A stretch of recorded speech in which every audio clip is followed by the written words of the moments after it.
Taurus, this is not a horoscope. This is an urgent summons from destiny, delivered as Jupiter reaches its final degrees in your sign. Listen carefully, it's time for you to leave. Yes, it sounds like a condemnation, but in reality, it's your only path to the throne. Jupiter has bestowed all its gifts upon you, expanding your boundaries to their limit. Now Uranus, the celestial revolutionary standing by your side, demands a final act, a decisive break. You must depart from where your strength has turned into weakness, where your stability has become stagnation. Leave the people who see you only as a convenient resource. Leave the version of yourself that settled for less. This is not an escape, it is a conscious exodus. A painful but necessary step from an old reality into the one that awaits its true ruler. Be strong. It's time. You stand in the midst of a garden you yourself cultivated, but its fruits no longer nourish you. The air here has grown dense, motionless. This is your current state. You are the lord of an exhausted world. Every stone in your home's walls, every item bought for comfort, now presses down with monumental weight, reminding you not of achievements, but of the price you paid for them. Your renowned loyalty has become an anchor, stranding you while an ocean of possibilities roars beyond the horizon. You hear it, don't you? That low, growing rumble beneath the earth, that electric charge coursing through your nerves, that's Uranus tuning its instruments for the symphony of your liberation. The dilemma is crystal clear. Remain the last monument to your own past, or become a pioneer in an uncharted future that demands only one thing: your first step into the void. This step into the void adheres to an immutable law, now written in fire on your gates. The shadow stubbornness of Taurus, clinging to form when its substance has already decayed, is a slow suicide of the spirit. It is the path to petrification, to becoming your own statue. But now the universe demands from you not loyalty to ruins, but the highest manifestation of your strength, loyalty to your essence. Therefore, leaving is not a betrayal of what you built. It is an act of supreme loyalty to who you were born to become. You will have to relinquish everything that has only a price to finally acquire what possesses genuine value. Sad? Absolutely. But even sadder is to eternally guard a mausoleum, even one built by your own hands. And here it is, the detonator. Don't expect an earthquake or cosmic drama. It will be a quiet, surgically precise strike, a casually overheard phrase that exposes years of lies, a figure in a report that with a single stroke zeroes out all your investments, a meeting after which your cozy, well-constructed world shrinks to the size of a cardboard box. This is that very cosmic nudge, delivered by Uranus's courier. A moment of truth after which your famous composure becomes meaningless and all arguments for just enduring a little longer crumble to dust. The illusion of security collapses in an instant, and beneath its debris you see for the first time not an abyss, but the only possible path. And in this deafening silence after the collapse, a crystalline clarity is born. It's not a thought. It's a physical sensation, as if a steel rod, which you long believed broken, has finally straightened within your body. For years you mistook its bend for flexibility, but now you understand. It was a deformation under someone else's weight. And here it is, the moment of truth. Your famous patience reveals its shadow side, appearing as complicity in a crime against yourself. The inner voice that once whispered "wait" now pronounces with cold inevitability, like a verdict, "enough." This is not an emotion, not anger, but a calm statement of fact. The game is over. And the one who has awakened within you is not a rebel. It is the rightful heir, come to claim what is theirs. And the first thing this heir does is audit the treasury and sees emptiness. Recall everything that was given over the past years, your trust, trampled by someone else's calculation, your resources, poured into projects that turned to dust, your time given to those who devalued it. This series of losses, this deep weariness from a fruitless struggle, it was not meaningless. It was the price of enlightenment. Every wound, every drop of bitterness became the alchemical fuel upon which your inner engine has now roared to life. You are not just leaving, You are evacuating scorched earth, taking with you the only treasure left there, the right to never live like that again. And this right is not merely a declaration, it is a new law of your personal universe, effective immediately. From now on, you are the sole source of legitimacy within your territory. Every person, every project, every dialogue now passes through customs control at the border of your world, and only you affix the seal of approval. Yes, a period of cold and silence lies ahead, a time when old voices will fall silent and new ones have yet to resound. But this is not the emptiness of abandonment, it is the sterile space of an operating room where Uranus, the surgeon, removes the last metastases of dependence. The universe takes away your old home not to leave you homeless, but to return to you the blueprints and the right to lay the first stone in the foundation of your true kingdom. But as soon as the blueprints are in your hands, an old guardian rises from the depths of your subconscious, the one who for centuries was responsible for your survival. He doesn't shout, he speaks the language of common sense in your own voice. This is madness, he whispers, to trade a real stone for a paper plan, to trade predictable pain for unpredictable emptiness. His logic is impeccable and lethal. It appeals to Taurus's primal fear, the fear of poverty, hunger, losing ground. And you waver. Every item in the old house suddenly regains value. Every familiar face seems indispensable. Memory obligingly offers you moments of past comfort, blurring the price you paid for them. This is the last agony of the old system, its desperate attempt to drag you back into the cozy grave you so long considered your home. It is in response to this whisper from the crypt that the one for whom it all began awakens within you. This is neither a rebel nor a runaway. This is the architect of a new reality. His mission is not to burn bridges, but to choose the site for a new foundation. His superpower is to see the load-bearing structures of the future, where the old guardian sees only terrifying emptiness. Your true strength, Taurus, was never in clinging to the material. It was always in your ability to imbue matter with value, form, and meaning. This very gift is now activated at full power, so that from the chaos of uncertainty, you can begin to build the first contours of your authentic world. You are not leaving for nowhere. You are leaving for your own construction site, where you are the sole client and master architect. And you do it.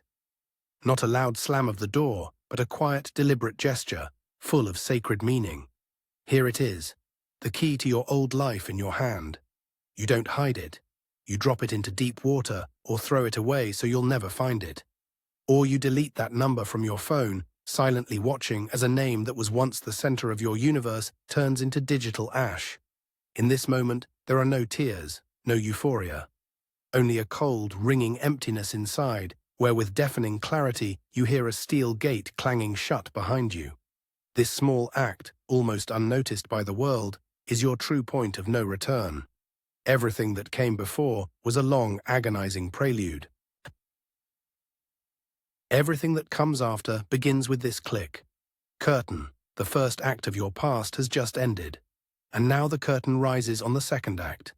The stage is empty, but the three main backdrops of your exodus are already set. These are three theaters of war where the old world will give you its final battle. The first is the treasury of emotional bonds. Here you must distinguish the genuine gold of loyalty from the counterfeit ingots of debt you mistook for love. The second is the bastion of professional achievements. Your task is to surrender this fortress, acknowledging that the highest walls protecting your status have become prison walls. The third is the vault of material assets. Here you will have to crack open your own safe and realize that what you accumulated has become an anchor, not a life raft. In each of these spheres, the challenge is one, to relinquish what you have for the sake of who you are. So, the treasury of emotional bonds. Lined up before you are those you considered your main capital, people in whom you invested for years, like in the most reliable bank, cementing relationships with your loyalty. But now the icy light of Uranus shines through them, and you see a terrible truth. Many of these gold ingots are merely gilded lead. Their main argument is your past. We've been through so much, you can't just leave. This is not a plea for love, It is a creditor's demand, presenting a promissory note you signed blindly. Do not enter into negotiations with them. Activate your superpower, sensory pragmatism. Stop listening to words and analyzing motives. Simply feel how your body reacts to their presence. Does it tighten into a knot or relax? This is your only true balance sheet. Your task is not to argue, but to conduct a silent re-evaluation. This is not cruelty. This is the financial hygiene of the soul, without which there will simply be no place to put new capital. Next, the gates of the bastion of professional achievements open, and this battle is more formidable. Here you are not just an investor, you are a monarch and a prisoner rolled into one. This career, this status, it's not just a job, it's a monument to your patience, your calling card in the material world. And now you see that the foundation has rotted, and the tallest towers merely block out the sun. Your main mistake was to identify yourself with your creation. You are not your position. You are the one who gave it weight. The strategy here is not defense, but controlled demolition. Stop polishing your accolades and start inventorying your real arsenal, your competence, your resilience, your unique ability to transform chaos into structure. This is your imperishable capital. Your task is not to save the building, but to evacuate its only valuable resident, yourself, the master. Your value is not in the walls you have built, but in your ability to build. And finally, the vault of material assets, the quietest and most brutal front, because here you are fighting your own definition of success. Every item, every number in your account, it's not just property, it's your exoskeleton, which you built up for so long to protect yourself from the world, and which has now become too tight and hinders your breathing. And here's the paradox: Uranus does not demand you become an ascetic. It demands of you the highest act of ownership, to turn your golden cage into a lever for escape. Don't hoard, invest, but not in stocks, but in your own freedom. Sell what ties you to a place, and with that money, buy what will give you wings, education, relocation, time to simply listen to yourself. This is not spending. This is the ransom you pay for your own soul from the pawn shop of the past. And at that moment, as you stand alone at the crossroads of these three fronts, drained and depleted, the universe sends you a guide. Don't expect an archangel or a wise elder.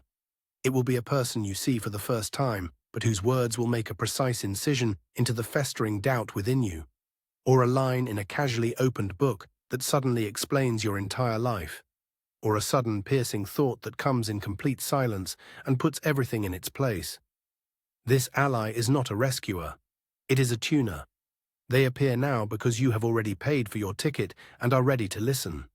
They hand you not a sword, but a tuning fork, by which you will henceforth verify the authenticity of every word, every person, and every step you take. This is your personal cipher to a new reality. And this tuning fork is a gift from your patroness, Venus.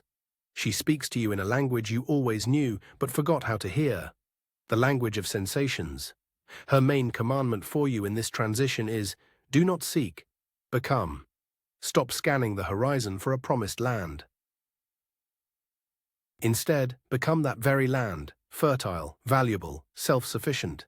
When, in your darkest hour, a wave of fear and loneliness washes over you, do not fight it. Take this tuning fork and find in your day a single note of genuine value. The taste of real coffee, the beauty of a shadow on the wall, the feeling of your strong, living body. Your task is not to build a bridge to the future, but to become a magnet that will attract it. Previously, your formula was, I have, therefore I exist. Now Venus gives you a new one, I am, therefore I will have. But it is precisely here, in this newfound strength, that the main trap lies. Its name is the siren of hedonism. This is the shadow side of Venus, who sings not of value, but of comfort. Her whisper is the sweetest poison for Taurus, and it sounds like your own inner voice. You have suffered enough. Stay. Enjoy this moment. One more day in a familiar bed. One more dinner in your favorite armchair.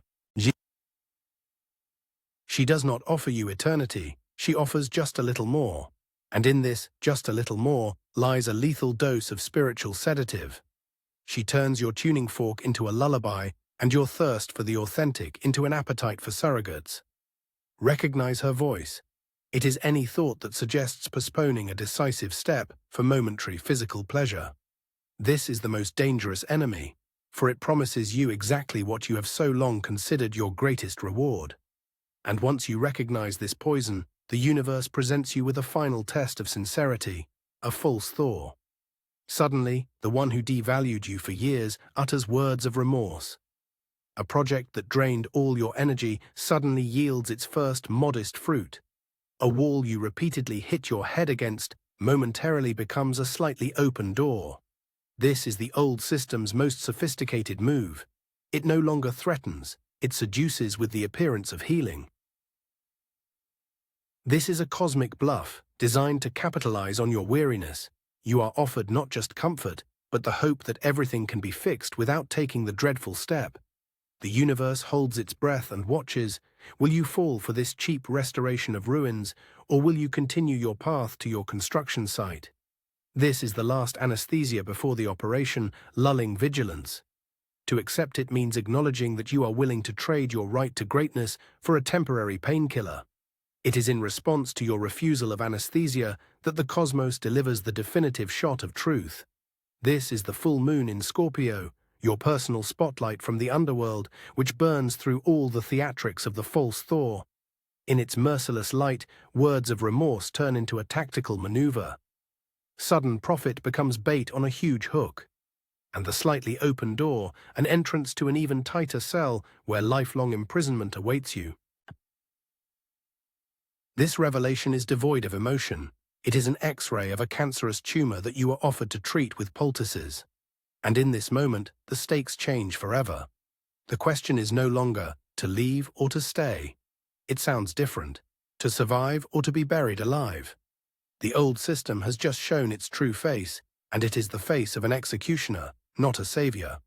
And from this moment on, you cease to be a runaway and become a deserter. Your escape is an act of treason in the eyes of the former regime. And it will not go unpunished. You will not be allowed to pack your belongings. Everything you considered your inviolable property will be immediately confiscated and declared payment for your betrayal. Moreover, a warrant for your arrest will be issued in public opinion. Yesterday's allies will become witnesses for the prosecution, and your story will be rewritten, portraying you as an ungrateful destroyer. These are not just losses. This is the forced expropriation of your past, without which you would forever drag it behind you. You are not just being pushed out, you are being reset so that you can begin writing your story on a completely blank slate. And here it is, this blank slate, a scorched field where even hope doesn't grow. Here, in the deafening silence of your reset, the most terrible battle begins. An internal prosecutor, cold and ruthless, reads you the indictment. Every argument you used to escape, he now turns against you. You traded a real prison for imaginary freedom and ended up with nothing. The world continues to live its life, and its hum feels like mockery. You watch someone else's feast from behind invisible glass, and for the first time in a long time, the thought that they were right and you were a crazy idealist becomes almost unbearable. This is a baptism by emptiness, a final exam where not your strength, but your faith is tested, when no external proof remains for it. It is here, at the bottom of this well, that you come face to face with it. With the main terror of your sign, it is not just the fear of poverty, it is the fear of weightlessness. To lose not money, but matter itself, to become a ghost whose word has no weight, whose presence leaves no trace, to be erased from the register of the living and watch the world continue to feast without you. And when this icy terror threatens to dissolve you completely, you suddenly feel your breath, the warmth of your own blood, the weight of your body in space. This is the only ground beneath your feet that no one can take from you. Your first and last asset. Your temple. Your only undisputed property, from which rebirth will begin. And in this bodily silence, on this sole patch of solid ground, you remember it. The tuning fork. The gift given to you in a moment of insight. Before, you applied it to others' words, trying to distinguish truth from lies. Now you understand it must be applied to your own heart. Here it is, the new wise strategy born from the ashes. Your task is not to tunnel into the future, but to become a lighthouse. Not to search for fertile soil, but to become it yourself. You cease fighting the emptiness and begin to radiate into it your single authentic signal, the frequency of your essence. The world took everything from you to make you remember. Your main strength is not in what you hold in your hands, but in the resonance you create in space by the mere fact of your existence. And this resonance is not just a vibration, it is your hunting horn sounding the call. But your quarry is not a new throne or a golden calf. You are hunting for the black earth of the spirit, for that state of inner fertility where you yourself become a source, not a consumer. This is the primal land of your soul, which you leased out for so long for others' crops that you forgot its true power. Now, with the tenants expelled and the weeds burned by the fire of losses, you stand for the first time on your own, unowned land. And the goal of this great hunt is not to find treasure on it, but to awaken it to life with your mere presence. You are no longer a farmer on someone else's field. Your mission is to become the field capable of birthing an entire new world. And you begin the first ploughing of this black earth. Acceptance becomes your plough. You no longer curse the ashes of burned bridges, you plough them into the soil as the best fertilizer. Every shard of broken trust, every dollar invested into emptiness ceases to be evidence of your defeat and becomes a mineral nourishing a future harvest. This is alchemy of the highest order. You don't forget the pain, you change its chemical composition. Your fear of weightlessness transforms into a lightness that allows roots to grow deeper rather than clinging to the surface.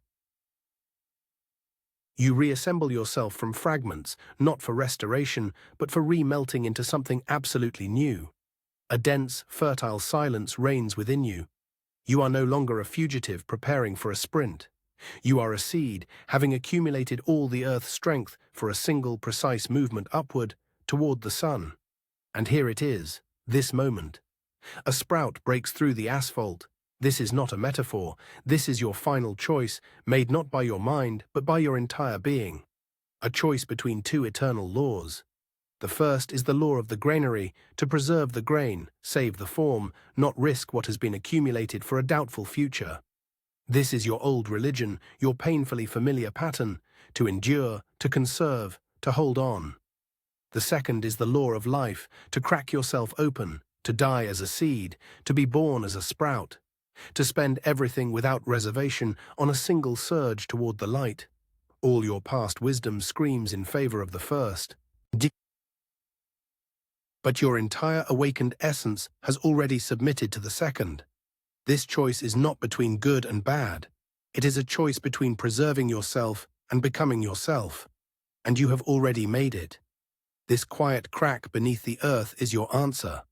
And in this subterranean silence, the final battle unfolds. Your chief executioner emerges, the internal accountant. He doesn't shout, he lays before you a chilling report of your capitulation. On the left, the assets column, years invested in a dead project, a reputation built on compromise, stability purchased at the cost of your soul. On the right, liabilities, emptiness. His verdict, voiced by your own common sense, is undeniable. You are bankrupt, having traded real losses for guaranteed non-existence. And he waits for you to break under the weight of this murderous balance sheet. But you do not look at the figures.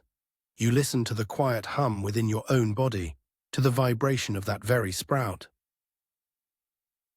And without engaging in argument, you perform the only action that nullifies his entire report. You take that very physical step. This is the victory, to realize that your true worth is beyond audit. And this step changes not the world around you, but your physical weight within it. You are no longer an object attracted by others' centers of power, but your own planet with its own gravity. A new ecosystem begins to form around you, where only those in tune with your new resonance remain, and incidental satellites burn up in your atmosphere. Freedom turns out not to be the weightless flight you were so afraid to consider, but the right to establish the laws of gravity on your own land. This is your main asset, forged in fire, integrity. The calm, unshakable confidence of a being that no longer seeks external support because it has become its own support. Your new life begins with a great no. You no longer search, you no longer prove. Zetis. You no longer bargain for your place in the sun. Your main navigator becomes your bodily response, an absolute incorruptible barometer of truth. The world is divided not into profitable and unprofitable, but into nourishes and depletes. This is your new code. You no longer invest in what does not yield growth within you. And people feel this. Your silence now carries more weight than their loudest promises. Your presence becomes an event that others seek, not a resource they exploit. You have ceased to be a fortress defending treasures. You have become a garden whose fragrance itself attracts those who seek the authentic. And now the first travelers, drawn by this fragrance, already stand at your gates. They do not ask to enter, they seek your judgment, for they instinctively feel, here is a new center of power. Your answer to them, and to the entire world from now on, is a silent mantra, etched upon your heart. I am the earth, I am the measure, I am the law. I am the earth, everything that cannot take root within me is an illusion. I am the measure, everything that is not in tune with me is false. I am the law, everything that violates my boundaries does not exist. This is not pride, this is your newfound physics. You have won the war of independence, Taurus. But this is not the end of the journey. You have not conquered a throne, but merely the right to lay the first stone. And the next challenge, which the universe already throws at you, sounds different. The question is no longer what you are leaving, but what you are now capable of birthing.